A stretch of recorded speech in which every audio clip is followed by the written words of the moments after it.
আমি যদি কোনো দিন ৩৬৫ দিনের ব্লগ ছাড়ার প্রিপারেশান নিই, জীবনেও কোনো দিন চ্যালেঞ্জে একসেপ্ট হতে পারবো না। কেন বলছি? চলো তোমাদেরকে তাহলে বলি। হাই এভরিওয়ান, কেমন আছো সবাই? আসলে আমি আর আমার বোন দুজনে চলে গেছিলাম দাদুকে দেখতে। দাদুকে দেখতে যাব আর খালি হাতে যাব, তাই ভাবলাম দাদু তো তেমন কিছু খায় না, সেই জন্য দাদুর জন্য নিয়ে নিলাম দই, আর আমার বোনুর মেয়ের জন্য নিয়ে নিলাম সন্দেশ। আর এই যে ভাইরাল রাস্তা, তোমরা কি চিনতে পারছো এটা কোথায়? যাই হোক, পৌঁছে গেছিলাম দাদুর কাছে।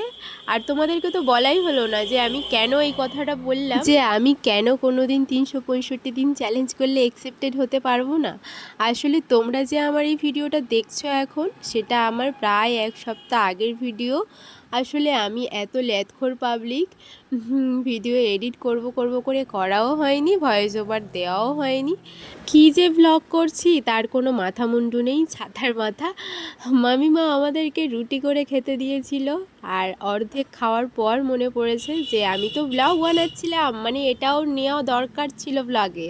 যাই হোক, মামার বাড়ি থেকে তারপর ফিরে আসি বাড়িতে এসে ভাবলাম যে মাম্মামের সাথে অনেক দিন দেখা হয়নি, তাই একটু মাম্মামের সাথে দেখা করতে চলে গেছিলাম।